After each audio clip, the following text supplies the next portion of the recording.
It's Jordan from the Mulligan brothers, and today's interview highlight is with Ollie Ollerton, talking about the incredible story of visualization on a mission that he did in Iraq. If you want to support projects like this in the future, please consider heading over to mulliganbrothers.com, where you can now buy the new Hardest Worker in the Room t-shirts, the Inspire Change t-shirts and the LFG t-shirts, all linked down below. You can also become a YouTube member with the join button. But before that, let's jump into the highlights. It was quite early on, and the first time I got into Baghdad, around the time that the statue came down of Saddam in Firdos Square. And everyone perceived that the war was over. You know, the Americans had saved the day, and the war was over. As we now know, the war had really just begun. But there was this sort of misconception of the security threat at that time in Baghdad, or Iraq in general. So because we were so expensive, you know, our employees always tried to cut down or reduce staff whenever they could. And I was the team leader at ABC News at that moment in time, and I was asked to do a job that day.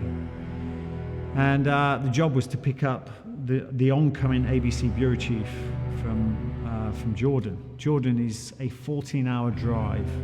There was no flights because of the surface-to-air missile threat, so it's the only way you could get there. And straight away I said to the current ABC bureau chief, I said, right, yeah, we can do the job. How many can I take with me? And he said, one other. And I went, one other? We were picking up 12 people. I expected to at least take as many as we got and leave probably one there. When it doesn't take a military tactician to understand that you don't have 2 people looking after 12, it's usually the other way around. But anyway, because I didn't want to upset the honey jar, I took the job on. And that next day we drove out, the 2 of us drove out to Jordan, and now I knew what was happening that day. And what was happening is the oncoming ABC bureau chief was coming into, and one of his top line jobs, top of his list, was to assess the need for security. I knew this, and I thought, I was looking around me, you know, I'd given up everything for that job. We all had, and we're all earning decent cash for once in our lives, a lot of cash. Working for it, but we were earning it. And for me, the thought of that ending is not something I could conceive. And for me, again, like I say, you know, I always visualize the outcome, not the problem, the outcome that suits me. And so all the time, you know, I was driving to Jordan, it was 14 hours on and off with the other guy. I just sat there and I was just thinking what kind of events would change the events of time? What kind of events would influence that decision about him downsizing the security? So I know I am creative, and I sat there and my little creative mind had a lot of time to think. So I thought through this scenario time and time again of how the events of the next 24 hours could change his decision. And that basically involved us getting attacked. And I totally absorbed this whole concept, immersed myself totally in it of how this whole thing would pan out. Went over and over it in my head. I actually gave so much emotion and passion to it as if it had happened. So anyway, that night I get to the hotel, and I'm sat there with my number 2, and I'm like, we're just having a beer. The package is coming in at 3 o'clock in the morning for pickup. Package being 12 people. And I had a beer. I got him one for about what I was about to tell him, and I said, do you know what needs to happen tomorrow? And he went, what? I said, we need to get attacked. And I didn't really want to get attacked, and I want to make that clear. I didn't want to get attacked, but I just said, tomorrow, you know, I was in fantasy world, if you want to call it that. I said, we need to get attacked. I said, do you imagine this? This is a scenario. We leave the hotel tomorrow morning. We get across the border, which was always a nightmare. We're driving on our way to Baghdad. The hot spot still at that time was Fallujah and Ramadi. There's a no-go area. So I said, we get between Ramadi and Fallujah, and we're going to get attacked by the militia. The rounds are going to go down. We're going to get them out of it. They're going to see everything that happens. We're going to get them out of it. None of our side gets hurt. We're going to then get the cars to Baghdad at speed. I said, we're going to get to the compound. The doors are going to fly open. There's going to be a hero's welcome. There's going to be champagne.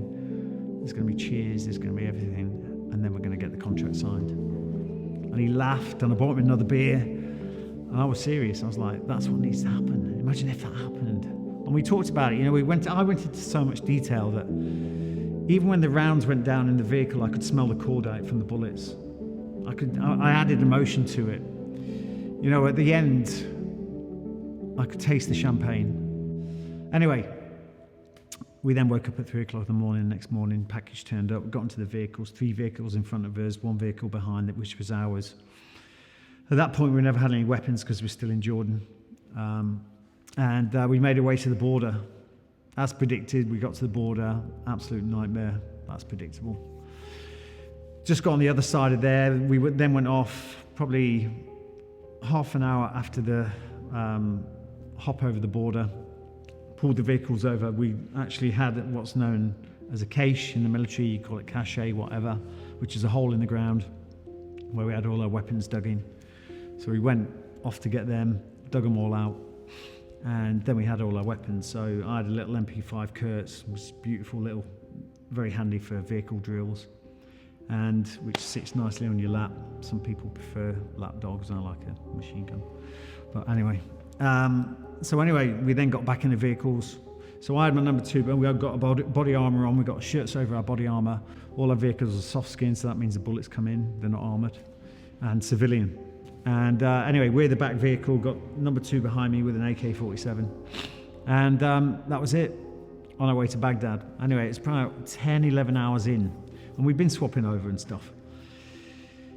And I forgot about everything. I was just that tired. I was so tired, my head nearly hit the wheel. You know, I fell asleep, head nearly hit the wheel, and I thought, shit, I need to spark up some conversation, keep myself awake.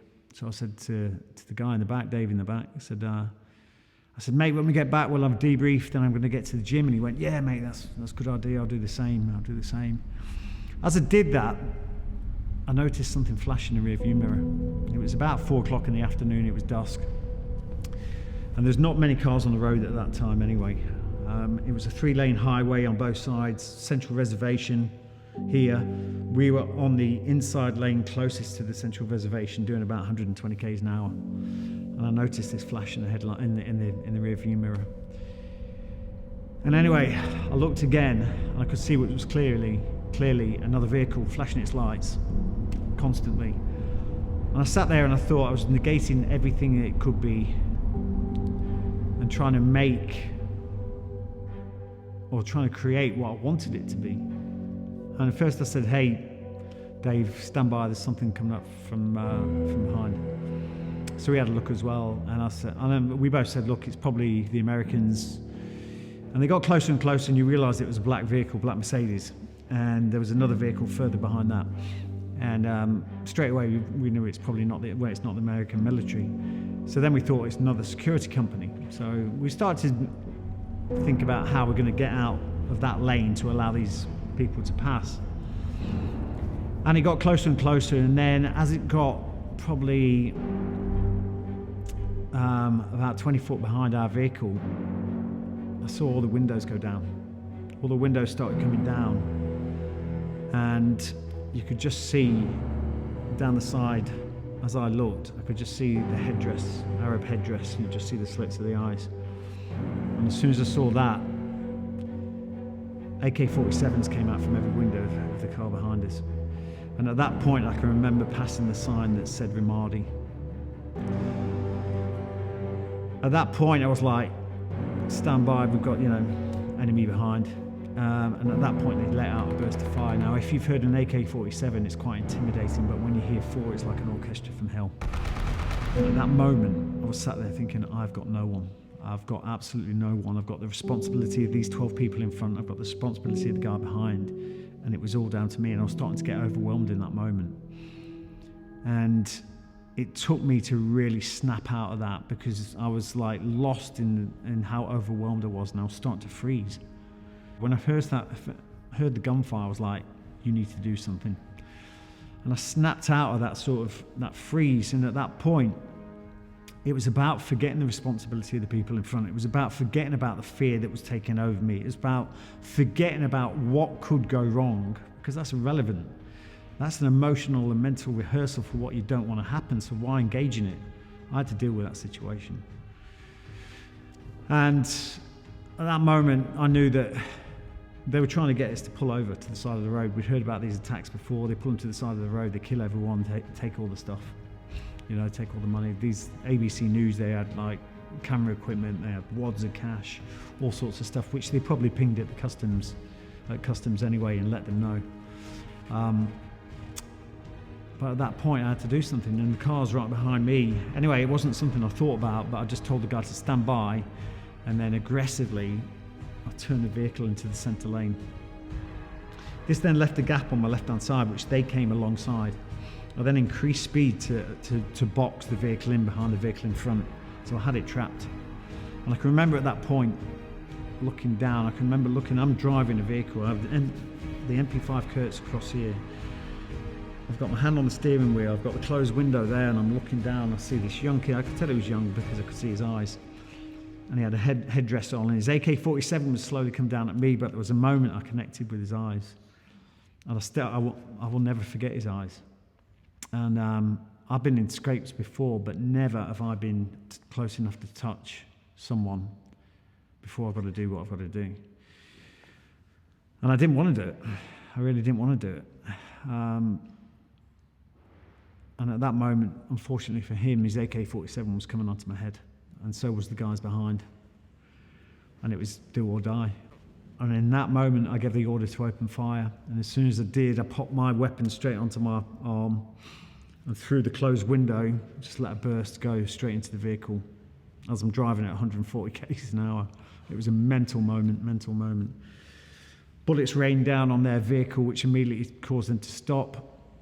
They behind, he opened fire at the same time, and then we increased speed, got on the comms, give a contact report, and then increased our speed to Baghdad. We looked in the rear view mirror of the car, had gone to the central reservation with all smoke coming out the bonnet. And I can remember looking up as we're driving at speed. It's all you've got is ringing in your ears from the loud bangs and stuff in the vehicle. And I can remember looking forward into the vehicle in front, and there's the ABC bureau chief that had come to assess the need for security, looking out the rear of the vehicle, just looking. And I thought, that's done the job. Anyway, we get to Baghdad, the doors open. If the story couldn't get any weirder, and there it is, champagne reception, heroes welcome. And I can remember opening the door, and I can remember hearing this almost like change falling on the floor. And I looked down at the floor, and it was all our bullets from that, or our empty cylinders rolling out the car, and all the glass from the window. And I can remember looking down, and then as I looked up, a guy came up to me with a glass of champagne. I took the champagne, I tasted the bubbles, tasted the taste of the champagne, and I thought, holy shit, I've been here before. It was exactly everything to the letter, to timings, to the locations, everything. And at that moment, it's like the ABC bureau chief wants to see you upstairs. Now, when you do that level of retaliation, or you take those actions, you're held accountable for those actions. Especially when you work for a company like ABC. So we didn't know what was waiting for us up at in the bureau chief's office. So we went up there, and both bureau chiefs were in there at that time, and the oncoming bureau chief just said, "Look, the actions you took were amazing. I saw everything out there." And basically, from that point, they slid papers across the table where we signed the contract for another 2 years. Now, the reason I tell that story, I don't take any glory from the actions that I took that day. If I was forced into taking those actions, and the way I angle that is the fact that I saved people's lives. And if I didn't, they would be dead. But the reason that was such a monumental moment for me is it made me realize how powerful visualization, how powerful positive intent is. And since that moment, I have used that with passion and belief with everything that I've wanted to do. It's taken time to actually build it into my everyday processes, but it's that monumental moment that really changed everything. And it also made me understand that our lives are a product of our imagination. We can create the life that we want if we believe in it, if we visualize it. And if people don't believe that theory, you know, if they struggle with that, which a lot of people do, it's as simple as creating what you want into your subconscious. Like I talked about before, you know, our minds are a goal-striving, goal-getting machine that will stop at nothing till it gets what your dominant thoughts focus on. That's what you're doing. So for me, you know, when I do that, I'm planting what I want, the goal that I want in my subconscious. You would then subconsciously make decisions and take actions that reflect your goal that is in your subconscious. That was a bit freaky that day because there was other aspects that contributed to that, but almost to me, it was almost like the universe telling me, we need to show this guy that visualization works. And it stamped that in stone for me.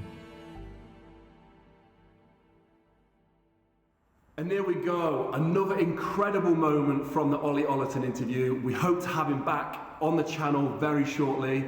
Guys, all of this has been made possible by your support at mulliganbrothers.com, where you can now buy the new t-shirts, the Inspire Change t-shirts, the Hardest Work on Route t-shirts, LFG t-shirts.